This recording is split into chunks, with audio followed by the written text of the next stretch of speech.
Chapter 4. 3:45 p.m. Sam hit the next rut hard, bouncing across it, before she had a chance to maneuver her truck to the left. Her driveway had more potholes and grooves than drivable surface, a free bonus with the cheap rent. Her little pickup shook hard with the next hit, and never had a chance to stop trembling before it bounced again. Sam grimaced. She'd soon be black and blue just from the trip home. Great, more bruises. As if she needed more pain. Turning the last corner, she leaned forward to see her favorite view. The tree line opened to the full valley and lake. Glittering water glistened for miles. She lived for this moment. The hills and mountains in the horizon bled into wonderful shades of blue. And the trees. The greens and yellows, an oil canvas of joy. She smiled. This vista sustained her soul as food never could. Parking the truck, Sam stared at her home. Off to the left, she saw her small cabin nestled just far enough back from the shore to give a front yard. She realized once again how blessed she was to have been given a chance to live here. A perfect place to stop running. When she'd found it, the owners, an older couple, didn't want to rent it out. She'd been in dire straits, and once they'd sensed that, their attitude had changed. Sam appreciated their change of heart. Life had dished out a couple bad months. She winced. Who could talk in terms of months? Her life had been a cesspool for years. The sun twinkled overhead. She smiled at the sky. Opening the driver's door, she started to hop back in when pain lashed through her. Black tentacles reached inside her skull and clutched her brain, dropping her to her knees. She cried out, her hands cradling her temples. She doubled over, rocking back and forth, as darkness filled her mind. Her chest constricted. She struggled to breathe. Then she started to panic. Just before she lost control, the curtain of blackness ripped aside. Sam breathed hard, struggling with the new images. They weren't of her truck or of the woods around her. She stood outside a coffee shop in an area she didn't recognize. The only familiar thing came from behind her. A feeling, a gaze, an energy. Comprehension hit her slowly. No, she cried out, her hands covering her eyes.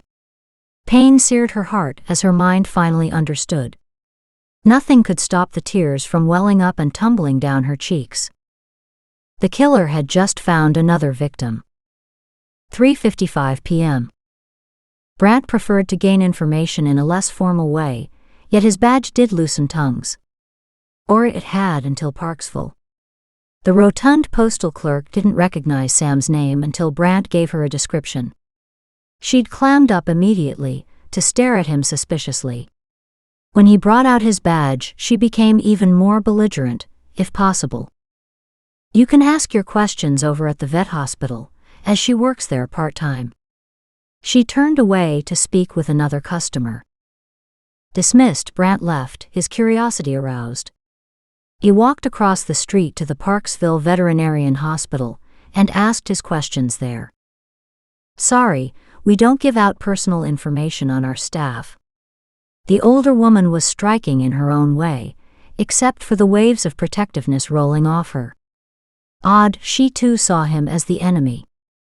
Not an unusual reaction from the drug runners and hookers on the streets, but from someone who looked more at home dishing out apple pie and lemonade.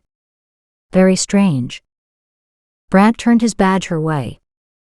She raised one eyebrow, yet didn't relax. Instead, she held out her hand. Brant passed over his badge and watched as she wrote down the information before passing it back. Now, can you provide me with her address, please? He said in his most official voice.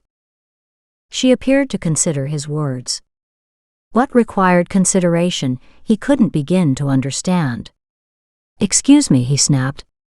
Does she work here or not? Yes, that's true. She does. The dragon smiled, as if happy to answer him. Good. I need her address and her phone number. Using his well-honed eagle eye, he stared her down. To no effect. I don't think she has a phone. She assessed him again, with that same calculating look of his mother. Why the interest? It's personal, ma'am. Brant had been thinking to save Samantha unnecessary questions about the police looking for her. Then he saw the woman's knowing glance and groaned. Heat flooded his face. The older woman smiled. Brant shuffled his feet, as if still in high school himself. Her smile widened. Shit. Brant couldn't believe it. He shook his head to clear his thoughts, and tried to regain control of the wayward conversation. Police business, he clarified, hoping to get this conversation back on the right direction. After another long look, the dragon, as if realizing he couldn't be put off, walked to the nearby desk, wrote something on a small scratch pad, tore off the page, folded it, and held it out to him. Here you go, her address. Now, if you'll excuse us, we have to take care of our customers. She motioned to several people waiting behind him. Hello, Mrs. Carruthers. What's the problem with Prissy? Brant snatched up the paper and strode through the front glass doors. Once outside, he glanced down at the address. Shit. She'd given him the same post office box address he already had. Technically, she'd done what he'd asked, while avoiding giving him what he needed. Is there a problem, sir? A competent-looking older man approached him. I'm Dr. Wascott. This is my office. Maybe I can help you. Brant smiled, happy to find someone normal in town. I'm Detective Sutherland. Brant once again reached into his pocket and pulled out his badge. I'm looking for directions to Samantha Blair's place. Oh. The older man smiled, his bushy brows giving him a Rip Van Winkle look. That's easy. She's at the old Colson homestead. He turned and pointed out the direction. Head up the highway to the large gingerbread-looking house. Turn right onto the dirt road past the house, and follow it all the way down to the lake. She's pretty isolated down there, but seems to enjoy it. He opened the front door of his office. There's no problem, I hope. He paused and looked back at Brant, one eyebrow raised. Brant shook his head, tucking the slip of paper into his shirt pocket. Not at all, I'm just checking on some information she gave us. Didn't think so. She's not the type. Smiling, the vet walked inside, the glass door shutting behind him. Brant stared up the road. A gingerbread house, that should be easy. 4:09 p.m. Sam dragged her sorry ass out of the truck and up the wooden steps. The vision had left her feeling as if she'd gained 100 pounds. Every shuffling step had become an effort. That insight into a killer's mind had been downright unpleasant. Knowing he'd found another woman, intent on hurting her. That she'd had the vision at all, terrified her. It was yet another sign her talent was changing. And she didn't like it one bit. Her head throbbed from the remnants of sensory overload. Moses barked excitedly, his madcap tail waving in the wind. He shoved his wet nose into her hand. Hey boy. Sorry to be so long today. She scratched the big dog's head. The golden-haired Heinz 57 mix easily came to her mid-thigh. She smiled at the oversized black paws. Moses had been the main man in her life for a long time. Shifting her library books picked up over her lunch break, she strode up the front steps. These books on psychic phenomena might hold the answers to her perpetual problem. At one time she'd asked experts for help. Unfortunately, she'd chosen the wrong kind of expert. Images of padded walls and needles rushed to slam into her mind. Ruthless and with more experience than she'd like to admit, she slammed them right back out again. As soon as they were both inside, Moses slumped to the floor in his usual jumble of muscle and sinew, thumped his tail once and fell back asleep. Good companion you are, Moses. His tail thumped again, but he couldn't be bothered raising his head. Sam bent down to stroke his back. Her fingers slipped in and out of the thick golden pelt, enjoying the silky contact. A great sigh erupted from him, and he relaxed even further. Sam laughed at his total exit from the world. He had the right idea. She needed sleep too. Exhaustion from her vision had caught up to her. Even running a hand over her forehead brought a tremor to her spine. After putting on the tea kettle, she walked into the bathroom, dampened a washcloth and wiped her face. The cool wetness helped refresh her. Catching sight of her face, she winced. Her porcelain skin, always translucent, now seemed paper-thin, transparent even. She looked friggin' awful. She closed her eyes, shocked at how far her health had sunk. If she didn't find answers soon, her gifts would kill her. She was halfway there now. While she walked through the tiny cabin, loneliness crept in. She stared at the plain walls, her hip propped against the counter, and a hot cup of tea warming her hands. The support walls were old logs, and the floorboards had been cut from hewn wood. They'd worn down in places, and would have some incredible stories to tell, if they could talk. Unfortunately, in her case they could. Depending on the day and the strength of her energy as to what signals she picked up, the stories went from unsettling to downright nervy. Moses raised his bushy head and growled. Sam glanced around, puzzled. "What's the matter, Moses?" He growled again, staring at the place where the driveway drove out of the evergreens at the top of the ridge. Sam gazed out the living room window, but couldn't see anything. Living out here, wildlife often shared her space. She loved watching the deer make their way to the river for a drink. Thus far she'd also seen raccoons, coyotes, and once in the evening a bear. If the animals left her in peace, then she'd be happy to return the courtesy. A faint rumbling told her what she needed to know. A vehicle. She retreated behind the curtains, a leery eye on the driveway. It didn't take long before a black pickup bounced into view and rolled to a stop at the porch steps. A tall, rugged man got out, removed his sunglasses and tossed them on the dash. He appeared vaguely familiar, yet she couldn't place him. Using the one gift that she'd come to accept, Sam assessed the waves of determination pouring from his shoulders. This man was nobody's fool. And he wanted something from her. Moses growled again. That face. The lock of brown hair falling down on one side, piercing eyes and a take-no-prisoners attitude dressed in denim. He was a cop. Recognition flickered. He was the man she'd almost run into at the police station. Curiosity and fear mingled. What could he want? Her stomach acid bubbled as tension knotted her spine. She chewed her fingernail as his 6-foot frame climbed the porch steps. The heavy pounding on the other side of her door startled her. She cursed silently but with full force, let it bounce around inside her mind. She wiped her moist palms on her jeans and opened the door. Yes. His brows furrowed. Samantha Blair? She frowned. Maybe. Who's asking? An odd light shone deep in his Lake Tahoe blue eyes. Detective Brant Sutherland, at your service, ma'am. Your badge, please, she said. His eyebrows quirked, still he didn't say anything. He reached into a back pocket and withdrew it for her. Sam plucked it from his fingers. She read the number on it several times, committing it to memory. He reached for the badge. Satisfied? Sam handed it back to him. Maybe. What can I do for you? Tucking his badge away, he stared at her, an odd glint in his eye. You spoke with Detective Kevin Bresson at the station this morning, correct? Nerves knotted her stomach tighter, pulling down the corner of her mouth. Sam frowned at him. What was he up to? Yes.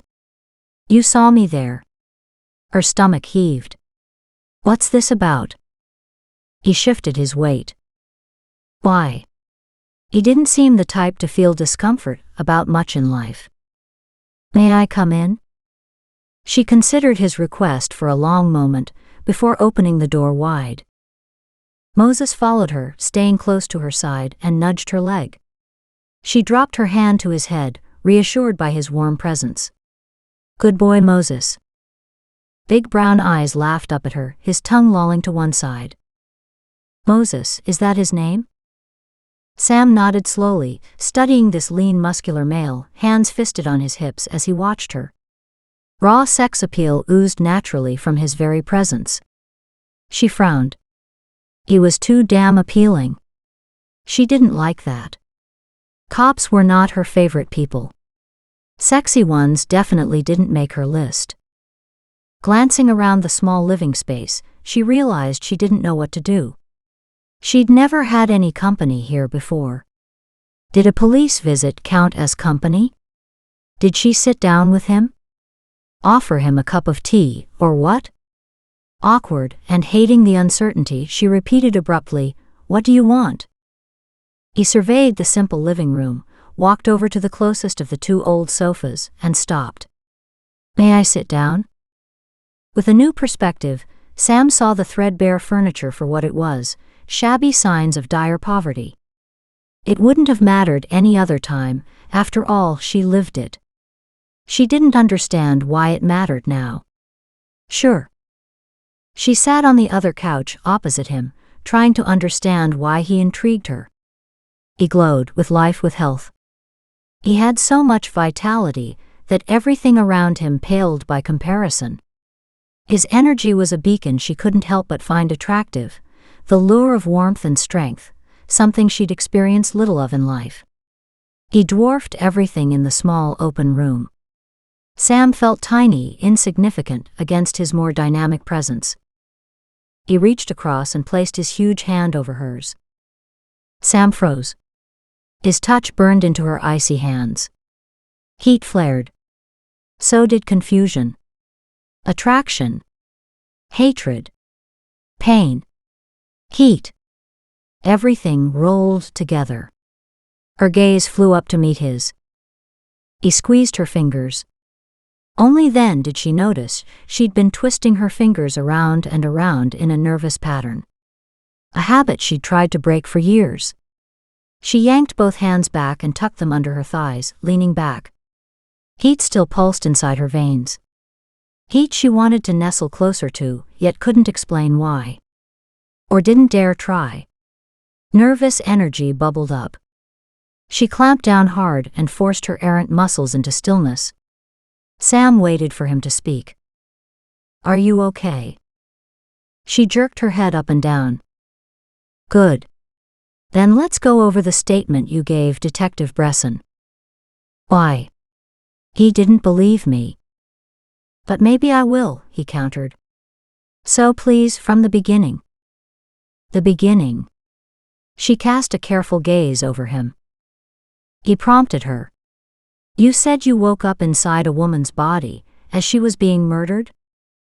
"Oh, that beginning."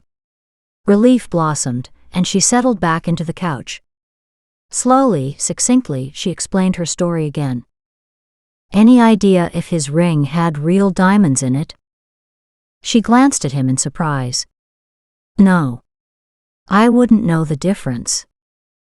"Could you see the woman's hair?" "This one had long brown hair. I think it had a slight curl to it." He raised an eyebrow at her and pursed his lips. "Curly." Sam swallowed hard several times, overwhelmed with the memory. Soft and feathery, the dead woman's beautiful curls had stroked against her neck with every twist and turn of her head as she fought for her life. Locking down her grief and stiffening her spine, Sam explained. "I felt it curling around my neck." The look on his face eased. Sam had no idea if he believed her or not. "Can you tell me anything about his height, the clothes he wore, the type of mask he had on, anything?" "His mask." Shivers raced down her spine. The madness in those eyes, those glowing orbs, still made her nightmares hell. They had shone with joy at the pain he had inflicted. Sam could hardly speak. Her voice hoarse from unshed tears, she explained what little she'd seen and the impression the killer had left on her. She hunched her shoulders against the lingering horror, hating the power the memories held over her. He asked a few more questions. She slid into monosyllabic answers, wishing he'd finish and leave. Finally, he snapped his notepad closed and tucked it into his shirt pocket. "Thanks." He stood and walked to the door, then turned to face her, pulling out a business card, handing it to her. I don't know if I believe you, or if what you've given us even helps, but I appreciate you coming in to share your information. If you think of anything else, please let me know. He nodded politely and walked out. Now that he appeared ready to leave, Sam's emotions scattered. She didn't know what to make of him. His presence confused her, interested her, intrigued her. Memories dictated that she should be angry, scared even. But she was none of those. Sam trailed him onto the porch. The detective hopped into his truck and drove off. He never looked back. Sam stayed bemused until his truck bounced and shuddered out of sight. For the first time in years, a faint hope came into being. Maybe something could be done after all. And just what the hell was that all about, Moses? His heavy tail brushed over the wooden planks. Not much or an answer, still it was the only one she would get. She headed back inside, Moses at her heels. A chill settled into the room, or maybe it was into her soul. She wandered around the now seemingly overlarge empty space, the lonely space. The ancient floors creaked under every step, in a rhythm that was almost comforting. The detective probably considered her a suspect by now, and if not, he would soon. That's how they work. The police were suspicious of anyone odd. She knew that. She'd come under their scrutiny more than once. But especially from one detective. Her thoughts blackened at the reminder. That man had been out to get her, and she'd only been trying to help. Damn him. Even if this new detective did put her on his suspect list, she had no one to blame but herself. She'd known it was likely to happen. Still, she'd had to do something. Those women had no one else. A shiver of apprehension raised goosebumps on her arms. The last thing Sam wanted was to have her life examined under a microscope. She avoided people because she couldn't stand their questions. And sooner or later, everyone asked questions. 5:19 p.m.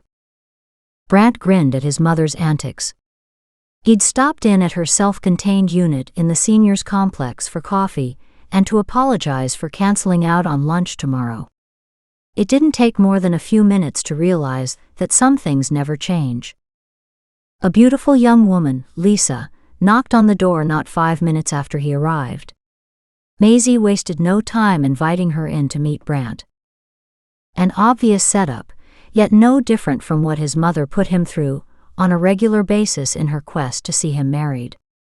Not that old age had crept into her bones, nor had her health deteriorated. Still, she sought grandkids in the worst way. And she had no compunction about using underhanded methods in achieving these goals. Studying Lisa more closely, he saw the classic beauty his mother would think appropriate. Baby blue eyes with a guileless innocence, long straight blonde hair and a slim but curvy shape. And none of it mattered to him. All he saw were Sam's haunting eyes. He had no idea if Sam's body curved or bumped. He knew that she had a slight build, and that she didn't eat enough. With her oversized sweater on, not much else showed. He didn't quite know how he felt about this interest, but was willing to see where it went. He understood that his type was fluid and fluctuated on impulse. He considered that normal. That didn't mean he chose to go out with all the women who appeared on his radar. Brant. Brant? Brant focused on his mother and smiled sheepishly. Her knowing smirk immediately put him on his guard. With a sinking feeling, he realized he'd been staring at Lisa too long. He groaned softly. Maisie's smirk widened. Now, Brant, I know she's adorable. Do concentrate, dear. He rolled his eyes and stood. I'm sorry, ladies. You'll have to excuse me. It's time for me to head out. Oh no, Maisie cried out. You never stay for a real visit. Won't you stay for dinner at least? Trust her to ignore the fact that he'd been here for dinner just a couple days ago. Today he'd come straight from Samantha's hideaway, needing a touch of normalcy after seeing her. Only to realize that he preferred Sam to the Lises of the world. How contrary could he be? He excused himself from dinner and said his goodbyes. The sky had clouded over, giving an unusual darkness to the horizon. Once in his truck, his mind immediately returned to the tiny woman with a huge impact. Sam and that overgrown mutt, Moses, had chosen a singular existence out in the middle of nowhere. The dog had been protective when Brad first arrived. After a once-over, he'd gone and lain down. A guard dog would never have done that. Pulling off to the side of the road, he called into the office for updates. Then he tried calling Stefan, his difficult, contrary, and incredibly gifted psychic friend, and left another message. Given the lateness of the hour, he decided to go home and mull over the contrariness of human attraction.